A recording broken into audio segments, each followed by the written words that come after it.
Hello and welcome to the Supercast. I'm your host, Superintendent Anthony Godfrey.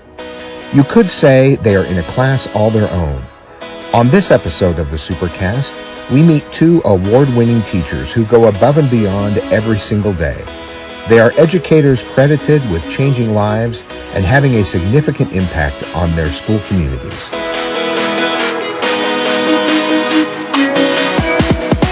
We're here with Andrea Hinojosa, a teacher here at Copper Hills High School, and we're talking with her about an award she was just nominated for by a colleague. Tell us a little bit about that. It is the Life Changer of the Year Award. And is that now at a national level? Is that what I understand? Yes, it is. I think there's about 800 to 900 nominees nationally. Well, teachers are life changers. There's no question about that, so I'm really excited that you're nominated. Tell me about what happens now. When do you expect to hear back whether you've advanced? I think the timeline is May. They've got a committee that goes through the applications of former winners. That's my impression. And they go through the applications or the nominations and they choose the winners. Well, from everything I've heard about you, you have a great shot at it. And either way, it's an honor that someone would think of you that way. I know that you're changing lives just based on what I've read about your teaching.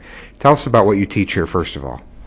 I teach AP U.S. History and U.S. History 2, so I teach juniors. I always loved teaching juniors when I was at the high school level. What do you love about teaching and teaching history specifically? So AP U.S. History is definitely my happy place. I love that course because it keeps me challenged as an educator.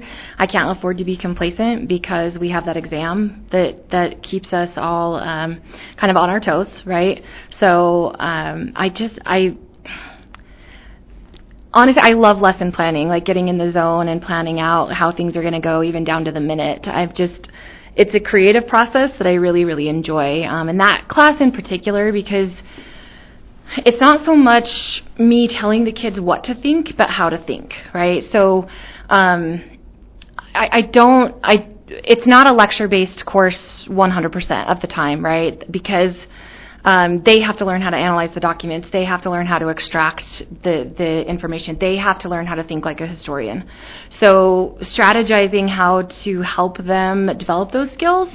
But then I also kind of really like the game of how to help them earn more points on the exam, right? It's kind of like a puzzle, and I really enjoy kind of strategizing and creating, this is going to sound so nerdy, but like geeking out over building proficiency skills that will, help them get the most amount of points with this is also going to sound awful, the least amount of effort, right? Because they're in this timed environment where they only have 60 minutes to collect these 7 points. So how can we max that out without overexerting ourselves, if that makes sense? But I think it's great that you focus on strategy and content, because it really is about both. And if you're just thinking about content the rest of your life, then you can't make the most of what you know or even your skills. Strategy is a really important part going forward. Tell me, does it change a lot from year to year what you're going to be covering? Tell us about that for those who don't know. There's a lot of training and preparation that goes into being an AP teacher. Yes and no. I would say it depends. I mean, there's a lot of training available for AP teachers, but we have to seek out that training.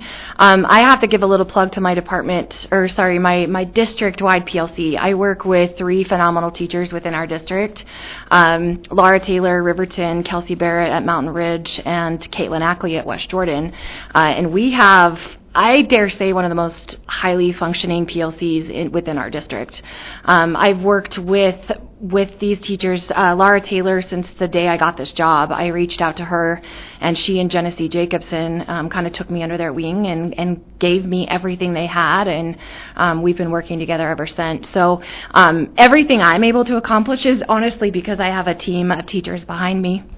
So it makes all the difference to be able to work with great colleagues and feed off of each other and get those great ideas. Absolutely. Tell me about why you decided to become a teacher. That wasn't your first career path. No, it wasn't. I wanted to be a teacher, so I had an amazing 8th grade teacher, U.S. history, when I was in middle school, and she made me want to become a teacher. But honestly, when I got to college, the sad reality is, like, income became an issue for me, and I know that, like, especially back then, teachers didn't make a lot of money, and so I went in another direction. At the time I was about 28 years old, I was not in a professional happy place, and so I really kind of had to sit down and think through, like, what is the perfect profession for me, and just, like, what qualities am I looking for in a job, and teaching fit the bill. I went back to school when I was 28 years old, got another degree in social science education, and got my first job teaching when I was 31. So I've only been here for 11 years, but it definitely is my professional happy place. Well, I'm really glad you made the switch. What was it about your 8th grade social studies class that made such an impact? Tell me about that teacher. Tell me about that class. So her name was Mrs. Reed. I just remember her making it so interesting. And I want to say that was the first year my parents invested in a computer, like the really big dinosaur that was $3,000, and yes, it was hard for them to afford it. But Mrs. Reed had like these guided notes that we would do with all the activities, and I remember recreating them on my parents' brand new computer so that I could use them when I became a teacher. Yeah. Wow. She just really got me interested. I remember specifically being really interested in the Civil War, based on what she presented. I don't know, she just made it fun and interesting. And you had a high school teacher that impacted you as well. I did, Mrs. Ballard, at Skyline High School. Tell me about Mrs. Ballard. She is a quirky little lady, and she is just amazing. She never wore the same outfit twice. Wow. In a school year. That was one of her things. Now, I'm just going to pause right there, because people who have not taught before don't realize how significant that is. Right. Because I remember, as a teacher, students know everything that you own. And I remember students commenting, "Mr. Godfrey, your shoes and belt match, and most men can't pull that off, so well done." Yes. And I thought, wow, they are watching every single thing I do. So for you to remember that is really kind of funny to me, because that's one of the things I remember about being a teacher, is just that kids knew. They're like, oh, that's my favorite tie. They always knew what your wardrobe was. But she always wore something different. Always. All year. All year. I can't even imagine what her closet looks like. And what else do you remember about her? Well, I was able to go back and student teach with her, actually, when I became a teacher, because I wanted to learn from her. She really had been one of those teachers that inspired me, and I wanted to kind of emulate her. And I do a lot of things in my classroom today that I learned from her. So one of the things I really remember from my student teaching experience was the trust that she gave me. She really... she mentored me, certainly, but she also gave me the confidence to know that I was doing a good job, and that I could do it. So she really, took that step back and let me do what I do. And that trust, I think, really helped me become who I am as a teacher. Because I had been her student, I had that relationship, and I already had that level of trust with her. I knew that she would take me down a good path, and that she would really mentor me. I wanted to make sure I was working with a teacher that I respected, that I knew I could learn from, that I knew would really teach me how to be a better teacher. Tell me about how you impact lives as a teacher. I know that's the biggest reward. It is, and it's why I'm here. And honestly, my very, very wonderful colleague who nominated me for this award did so, I think, this year in particular, because, as you know, it's been a rough couple of years. And it's been hard to know that we are making a difference. And so she used this opportunity to show me, and I'm sorry, I'm probably going to get a little emotional, but she wanted to make sure that I was aware that even if things aren't the same this year as they were in years past, that I'm still making a difference. And I think we may not hit every kid, we may not even hit every class, right? But we keep showing up and we keep trying. And as a former teacher, we go home and we sit with it and we think about what could I have done differently? What could I have said differently to make that situation better, right? And those are the things I need to hold on to in these years that are rough, is that I still care, I still want to come back, and I still want to do better. I don't want to give up. These 2 years have been so difficult, and this year has been, I think, the most difficult I can remember. And you've described well some of the reasons for that, but you're right, we hold on to that when we go home, and we worry about the kids, and we worry about whether we're having an impact. And the difficulty is you don't always see that immediate impact. It's not like you look over the assignments or you stand at the front of the class and you get this constant feedback that you're having this lifelong impact. But I'm sure you've been surprised sometimes at the students that have come back and shared that with you when you didn't really realize just how much you were impacting their lives. Yes. I love, in fact, I just maybe a week or so ago got an email from a former student that's in college who emailed and just wanted to check in. And, those are really, really nice reminders that what we do does make a difference, even if we can't see it in the moment. You work very hard as a teacher. You're very organized. There's lots of content. There are lots of skills that you're teaching them. But when they look back on your class, what do you want them to remember? That they were loved. I mean, I honestly, at the end of the day, I don't care about the content. I know, I'm sorry, that probably sounds horrible, but exactly I'm here to teach them content. I'm here to teach them skills, and I want them to get that. But at the end of the day, that's not what matters to them. They need to feel loved and cared about and valued, and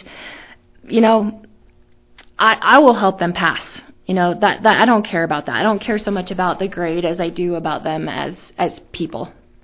So I hope that they know that I cared, and that I do take it home with me, and that I do think about it, and it does bother me, when we have negative interactions or things don't go the way I planned them to go, because I care about them. It's obvious that you care a lot about them and that you love your students.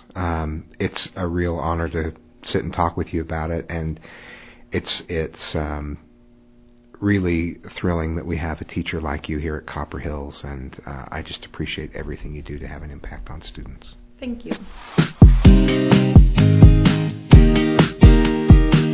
Stay with us. When we come back, a conversation with Riverton High School's Carl Perkins Service Award winner, Trudy Pecorelli. Do you simply love learning online? We can't wait to have you join the amazing teachers in our brand new Jordan Virtual Learning Academy. In Jordan Virtual Learning Academy schools, we offer innovative, fun, and flexible online learning with daily real-time instruction from teachers. Enrollment is currently open for all K-12 students in Utah. Start on the path to personalized virtual learning success now at connect.jordandistrict.org. That's connect.jordandistrict.org.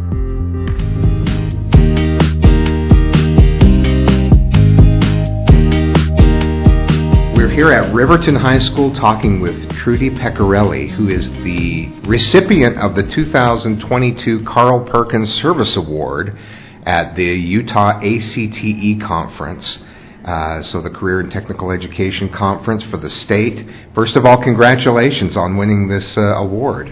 Thank you. It's really exciting, and I have to say, we posted about your receiving this award. We posted your picture, a little bit about the award, and it took off on social media. You have a lot of fans out there. Thank you. I pay them well. Well, you have a large budget because you apparently paid a lot of people, because there was a really strong response. I know this award is not based on Carl Perkins, the 1950s rocker that sang Blue Suede Shoes before anybody else did. It's based on your contribution to the community, your demonstrated leadership in providing programs and activities that promote student involvement in community service, and just being an all-around great teacher, connecting to kids and providing them amazing opportunities. So tell me about what you teach here at Riverton. There are a lot of things that you do at Riverton High. What do you teach? What do you coach? Tell us everything you do here.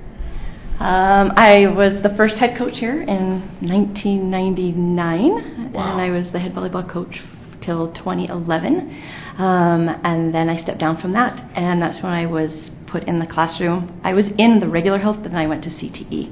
And now I teach intro to health science and emergency medical responder, yoga, and aerobics. And I do driver's ed after school, and I am the assistant girls golf coach. That's pretty amazing. You've got a long list of things that you're doing here. So let's start with the fact that you reinvented yourself halfway through your career. What drew you to these CTE classes that you've been teaching for over a decade now? Well, I stepped down from being the head coach, that pretty much took me out of the gym. So I was given the opportunity to start teaching different classes in the classroom instead of just always being in the gym, because I was teaching lifetime fitness, lifetime sports, team sports, weights classes, and stuff like that. So it was just a great opportunity because I did have that background in health as well. Tell me about the EMT class. What's involved? What are some of the things that a student comes away with from that class? I've been working with Richard Clayton down at the JATC down here, and he's the one that teaches the EMT course. And so with that, we wanted to kind of give the kids a better baseline to before they went down to do the emergency medical technician. And so now we're offering emergency medical responder here, Health 1200 through SLIC, so the kids do get concurrent credit as well. When they leave here, they will be first aid certified. Recently, I was contacted by OSHA when we went to the ACTE conference where I presented the National Library of Medicine. When their displays, I was contacted by OSHA, because I found out I was an EMT, to help prepare a 10-hour course for public health professionals. So you are an EMT? I am an EMT. So this may be the safest interview I've conducted in a long time. Let's hope. So tell me more about your presentation. I did hear that you presented at the national conference just a few weeks ago. Yeah, the one in New Orleans. Yes. Yeah, I presented at the National Library of Medicine. John, I'll have to look up his name, sorry, came to Denise Abbott. She is the HOSA state representative, to put together a presentation for the National Library of Medicine. And so Denise was contacted, and we were able to come together and create a Nearpod to teach the students, and that's what we've presented at all the conferences.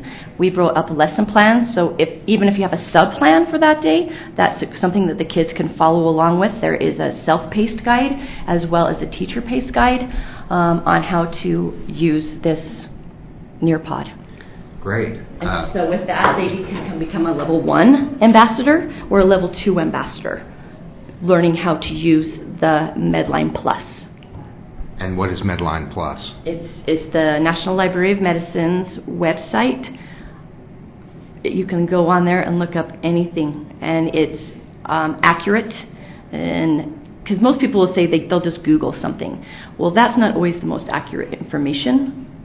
This is the most accurate information for health purposes. So if you have something, like my mom was diagnosed, so I went to the National Library of Medicine and was able to look up treatment options and everything for her. I learned something new just now. That's great. Yeah. That's great. Tell me about why did you want to become a teacher in the first place? I've just always had influential teachers in my life. I'd stay after school, like, the class nerd or whatever, to talk to the teachers.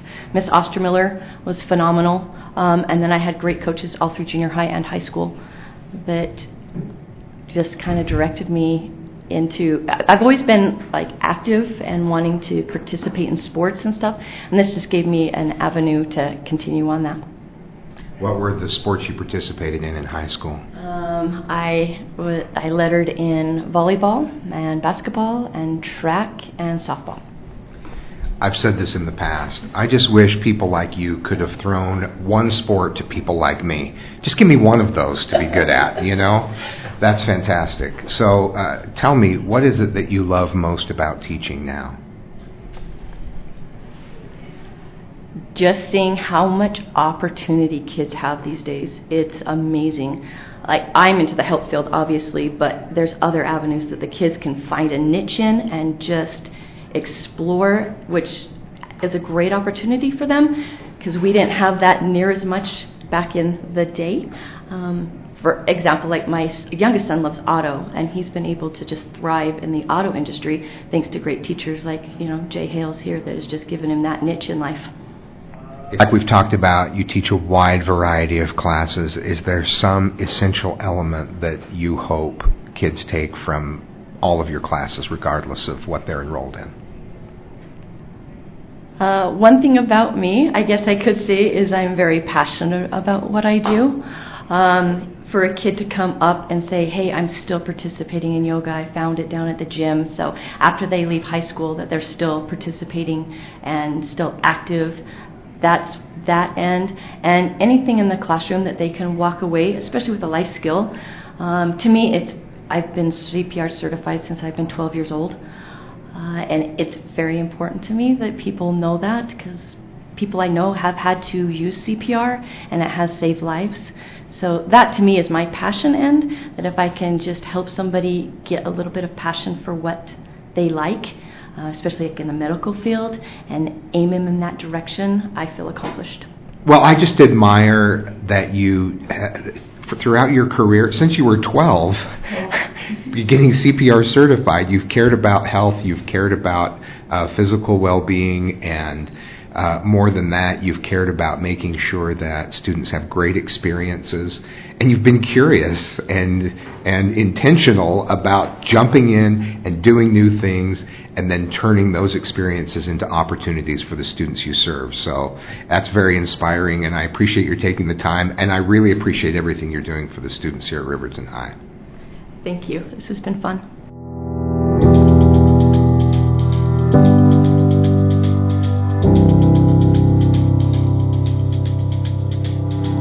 Thanks for joining us on another episode of the Supercast. Remember, education is the most important thing you'll do today. We'll see you out there.